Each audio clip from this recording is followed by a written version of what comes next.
Hello students. After completing the interference topic in our optics unit, now we are going to come to next major heading, that is diffraction of light. Okay, so this is another optical phenomena which we need to understand. So let us understand its definition.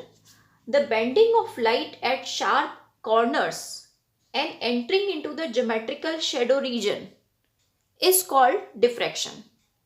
So students, one bending of light we have already understood, where the two mediums were there. So if the light ray enters from rarer to denser or denser to rarer, then its path gets bent. In the same manner, like the refraction we did, one phenomena where due to the medium change, the bending takes place. So in the same manner, we have another bending of light. We know that light travels in the straight line, but somewhere the bendings take place. So where the bending of light take place other than the change of medium, so that is at the sharp edges or sharp corners. And what is the meaning of this GSR? Let us understand it with the help of the diagram. Now we have here two diagrams. Okay, in both the diagrams we will understand the diffraction phenomena. Okay, so first of all, this side diagram is slit concept. You already know the slit concept. So this is our source, this is slit, and this is the screen. So as we know, triple S arrangement is there. So S, source, slit and screen. So this is the slit concept. Slit means the device which allows the light. Okay, so here whatever opening is given, from this opening the light can move further. Okay, and now in the second diagram we have the source, and this concept is that this is the obstacle. Okay, a small obstacle is kept, and what we will see on the screen. Okay, so last one is the screen. Let's understand first diagram. What is the idea? First of all, the source of light will generate the light, and then here the slit is the one which will allow the light. So here some part of the screen will be illuminated with the light. The light will come, and from this allowed path the light will come and it will reach on the screen. So this part of the screen, if I name it AB, so AB is that part where the light is present, and where the light is not present we call these regions what? GSR, geometrical shadow region. So here also GSR is present and here also GSR is present.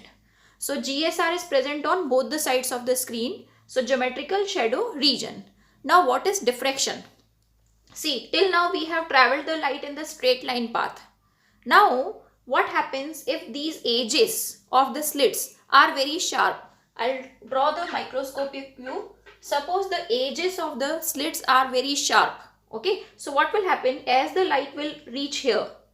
Then here at the sharp edges of the slit, the light will bend into the geometrical shadow region. Okay, it will bend, and where it will go? It will go where it was not supposed to go. So in the geometrical shadow region it will enter. This way it will enter into the geometrical shadow region both sides. Here also if the sharp edge of the slit is there, it will bend. So this bending of light is called what? Diffraction. So just assume just see in the diagram, carefully understand. The light travels in the straight line path, but when the light is traveling, if it encounters any sharp edge or sharp corner, then it will bend, and it will bend where it will go? This side or this side. So it will enter into the geometrical shadow region. So this is the concept of diffraction. Now let us understand it with the help of an obstacle. So obstacle is just opposite to the slit. Slit is the one which allows the light. Obstacle is the device which does not allow the light. So when the light will come from the source, because of this obstacle, the light will go, and this part will become the geometrical shadow region. You can see in the diagram, this is the obstacle, this is the source. So obstacle is that which does not allow the light to move. So when the light will start moving from the source, here on the screen the shadow of this obstacle will be formed. So where the light is present, so in all these areas, here the light is present, here the light is present, and because of the obstacle, okay, or opaque object, the light is not present here. So this is called shadow region. Okay, now where the diffraction will start? So just understand, if the obstacle corners are also sharp, these obstacle corners are sharp. If I draw, it should be this way. The sharp edges should be there. Then the light will bend. Okay, so original path of the light should be the straight line, but it will bend here and it will enter where it was not present before. So here already the light is present. Here shadow is there, so light will enter into these regions. The diagram now. Because of the sharp edges, the light came and bent. Okay, and it entered into the geometrical shadow region. So these two diagrams are explaining the diffraction, and we are saying that bending of the light takes place everywhere at the sharp edges. So what is the definition of that sharp edge? So the condition of the diffraction is that whatever is the wavelength of the light, of that same order, the size of corner of obstacle should be. Okay, so this is the important condition which is required for the diffraction. Wavelength of the light is in nanometers. So the diffraction gratings, that means all these diffraction devices, should also be, their sizes should also be in nanometers. That means 10 raised to power minus 9 meter order they should be. Okay, overall this condition you have to remember. Now, like we have completed in the interference chapter, the Young's double slit experiment. And with the help of that experiment setup, we have found out the conditions of maximas, minimas, with the help of superposition principle and fringe width. In the same manner, in our diffraction topic also, as we have said that whenever the light comes at the sharp edges, then the light enters into the geometrical shadow region. So why does it happen that it enters into that region? That we will understand with the help of wavelets concept. And also, like in interference pattern, means on the screen we get maximas and minimas. In the same manner, in the diffraction also, we are going to get maximas and minimas. The pattern will be little different. So let us understand now the setup. Okay, so as we already have triple S arrangement, this is the source, this is the slit. Now in the Young's experiment, we have taken double slit. S1 and S2 we had taken. But now in the diffraction, and which diffraction we are doing? Fraunhofer diffraction at a single slit. So now there will be only one slit. Okay, as we have discussed already diffraction, that in the diffraction source and one single slit will be present and one screen will be present. Now from the source, the center in front of the source, the screen's point is called center of the screen, and again the datas are the same. This is called capital D, the distance between the slit and the screen, and now there are no two slits, there is a single slit. So this single slit's width is called small d now. Okay, this width of the slit is called small d. We can name the slit as AB. Now what we have to do here, first of all, here we have to find out the conditions of maximas and minimas. So why the maximas minimas will be obtained? Because diffraction is almost similar to interference, so that's why this comparison is written. In the interference we have two waves. Okay, so in the interference, it is the superposition of waves from two coherent sources. S1 and S2 were two slits, and from that two slits we get two waves, and we do the superposition of that two waves, and as a result of superposition we get maxima minima. In the same manner, diffraction. In the diffraction you can see there is a single source, only one slit is present, so single source is there. But according to Huygens principle, each source or this wavefront we can divide into number of wavelets, and now superposition of wavelets will be done. Okay, so what is diffraction? It is the superposition of two wavelets from the same source. Okay, so the problem is not there. In the interference there are two sources, so two waves coming and superposition takes place in interference. But in diffraction there is only one source, and it is also point source. I have drawn it broader because to show some data, otherwise it is very narrow slit. So there is only one slit, means one source is there. Now how do we make the superposition? So superposition is done between the wavelets generated by the single source. Wavelets can be generated more. So between the wavelets we do the superposition.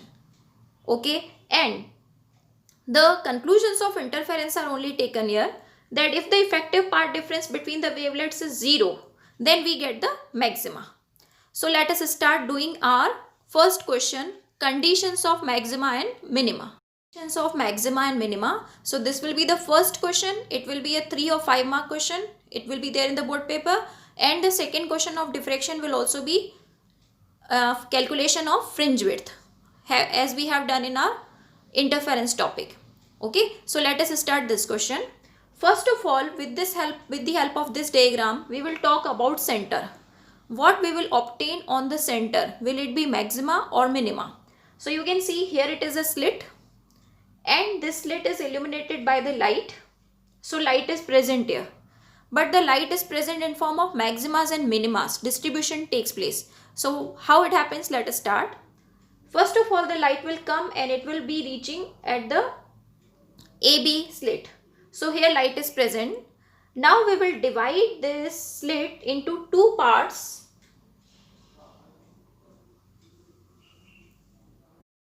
AP and BP, which are equal sized parts. Okay, these are equal sized parts. Now we will take the wavelets starting from A point and wavelet starting from B point. Okay, so they will travel and they will reach at the center of the screen, because we are just now talking about center of screen.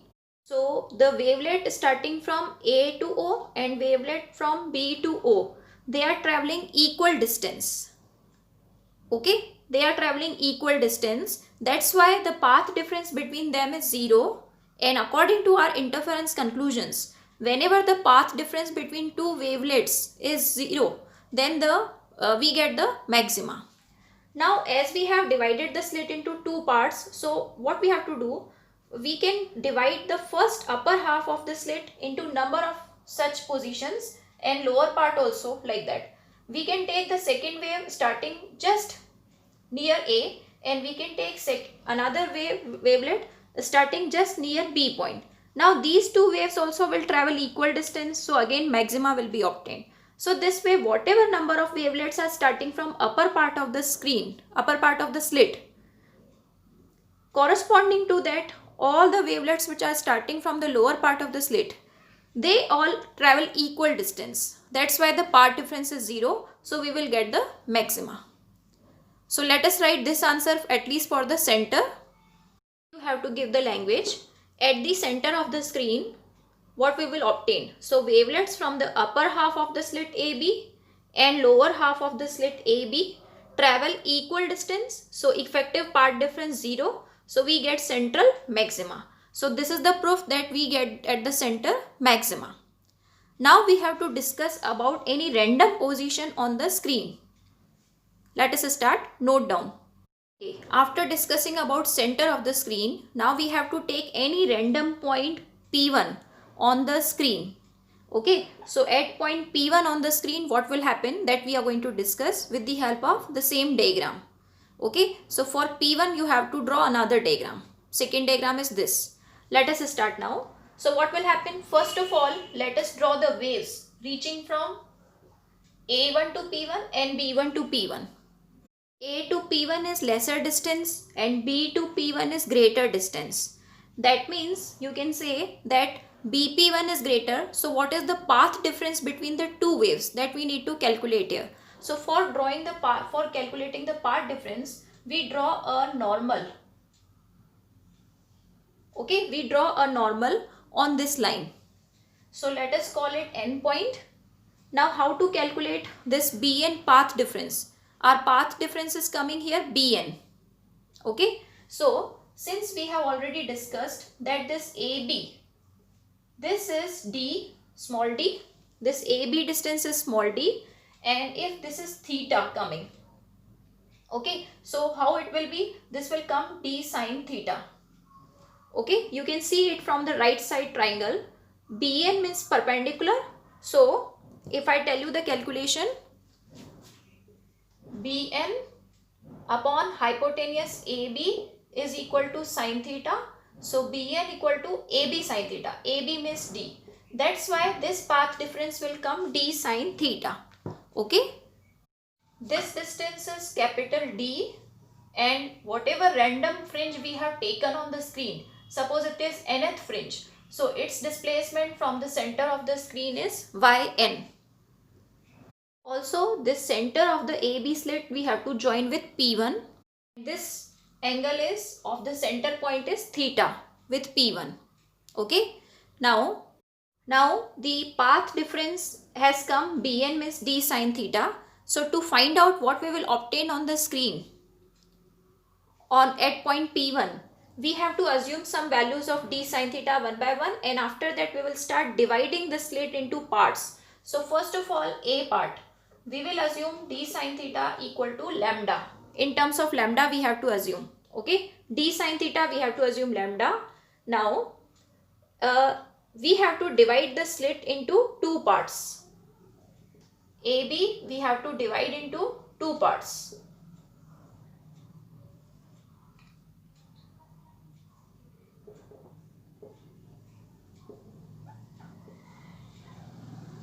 What are that two parts? We can name AP and BP. So we have to take first wavelet from upper half and second wavelet from lower half, and after that it will superimpose here at the point P1. So we have to find out now, are they traveling equal distance? So no, AP and BP, if we meet them at the center, we saw that AP and BP1 means AO and BO were same. But here upper half and lower half, if they travel that side inclined, so there is the part difference present other than 0. So like between A and B last point, the part difference is D sine theta. And if we take the one wavefront from the upper half and one wavefront from the lower half, then the effective part difference is only this line. Okay, you can see that between this wave and this wave, what is the effective path difference? It is just this line. And according to the property of the triangle, that if one side is D sine theta and we join the midpoints of these two sides, then this line joining is just half of this line. According to that logic, this line value will come D sine theta by 2. Thus the effective path difference between the two wavelets from upper half and lower half is now D sine theta by 2. But we have assumed already D sine theta equal to lambda. So D sine theta by 2 will be lambda by 2. So this line is written. Thus the effective path difference between the wavelets from AP and BP is D sine theta by 2. But D sine theta we have assumed lambda. So D sine theta by 2 means lambda by 2. Now what is the meaning of lambda by 2 path difference reaching there? Will we get minima or maxima? Let us understand it. Students, whenever we say that path difference is lambda by 2, so path difference of lambda by 2 is its meaning is pi phase difference. Remember this point. Lambda by 2 path difference means pi phase difference between the two waves. So the meaning is, if the wavelet reaching from the upper part is this way reaching at the point P, then wavelet reaching from the lower part is at pi phase difference. Pi phase difference means just opposite. So that's why what happens, the wavelet from the upper half and wavelet from the lower half of this side, they cancel each other. Cancel means no intensity at the P1 will be left. That's why we will get here minima. Okay, so this way the resultant is minima. In the same manner, let us assume another value of D sine theta. So now we have to take D sine theta value what? 3 lambda by 2. Okay. We have to assume the increasing order of lambda by 2, lambda by 2. So if it is lambda, it should be 3 lambda by 2. Next value. Then next value should be 2 lambda. So for all these values, we will get minima, maxima answer. Then we will generalize it. So Now the slit AB, in this case, we have to divide into three parts. Okay, so if I draw the diagram here, this slit AB, we have to divide into three equal parts. The superposition will be done from in between the wavelets from this first part, second part and third part. They will reach at point P1 now. Okay, and each of the wavelet with respect to each other is at how much effective path difference. So now, because we have divided we have divided the slit into three parts. So this path difference we have to divide by 3 now. So effective path difference between each of the wavelet with respect to each other is again lambda by 2. That means pi phase difference. So now what will happen on this P1? From this first part of the AB slit, the wave will come like this. From the second part of the slit, the wave will be at pi phase difference. That means this. And from this third part of the slit, with respect to second, it will be at pi phase difference. Yani first का उल्टा second, second का उल्टा third. You can see now we will get maxima or minima. Just find out. So you can see that two parts are equal and opposite. They will cancel, but one part will remain. Okay, that means the intensity of light from 1/3 of the slit will remain on the screen. That means we will get maxima. Okay, so let us write language for this part. So dividing the slit AB into three parts now, effective path difference between the wavelets from the three parts is only lambda by 2. You can see it is obtained by this. Wavelets from two parts cancel each other and wavelet from the third part makes intensity on the screen. So we get the maxima. Okay, so we have done lambda and 3 lambda by 2. Now note down this case, we are moving to 2 lambda. D sin theta equal to 2 lambda. Let us do the C case. Okay, D sin theta lambda we have assumed, 3 lambda by 2 we have assumed, now 2 lambda. So in this case, divide the slit into 4 parts. Okay, 4 equal parts. Like if I show you here, AB slit is this. So 1, 2, you can see 1, 2, 3, 4 equal parts we have divided. Now what is the effective path difference between the wavelets? So whatever is total divided by 4. Okay, so D sin theta, which is 2 lambda, now we have to divide it by 4 because we have divided. ये path difference है total का और हमें 1/4 का चाहिए. तो कितना होगा? D sin theta by 4 कितना हो गया? Lambda by 2. तो ईच वेवलेट्स के बीच में पार्ट डिफरेंस कितना है? Lambda by 2. So effective part difference between the wavelets is lambda by 2, but there are 4 such parts. So that means lambda by 2 means pi phase difference. Okay, so सबसे ऊपर वाले से wave ऐसे आएगी screen पे, फिर दूसरे वाले से आएगी जस्ट अपोजिट क्योंकि पाई का फेज डिफरेंस है. थर्ड वाला जो होगा वो सेकेंड के अपोजिट होगा और फोर्थ होगा वो थर्ड के अपोजिट होगा. यानी फाइनली ये होगा कि एक दूसरे के अपोजिट है. फाइनली 4 पार्ट्स हैं, सबने कैंसिल कर दिया. So no intensity means we will get minima. Okay, so जब जब लैम्डा 2 लैम्डा ये वैल्यूज आ रही हैं तो मिनिमा आ रहा है. Now let us do this 5 lambda by 2 case next. Okay, now divide the slit A B into 5 parts. Okay, effective part difference निकालते हैं.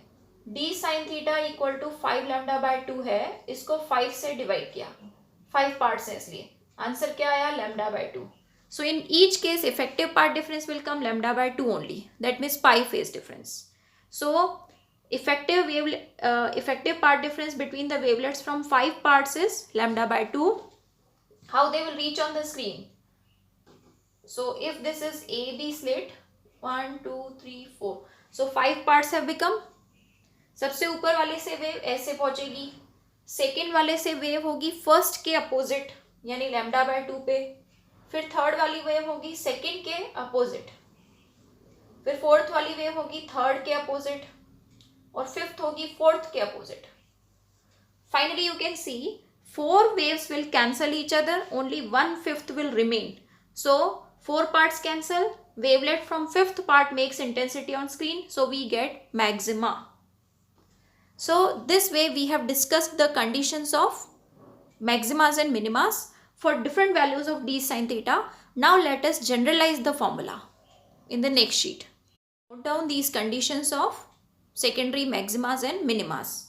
As you have seen that d sine theta, whenever it is lambda 2 lambda, that means n lambda in general, we get minima, and whenever d sine theta is odd lambda by 2, okay, or odd means 2n plus 1 lambda by 2, then we are getting the secondary maximas. So these are the conditions of secondary minima and maxima. Keep the condition of central maxima separate, where the path difference is coming 0. Okay, and also notice carefully the conditions which are obtained in terms of d sine theta, that are just opposite to interference conditions. In interference, whenever n lambda path difference was there, we were getting maxima, but here n lambda we are getting minima. Okay, so keep this difference clear. So this is to be done whenever conditions of maximas and minimas are asked. Okay.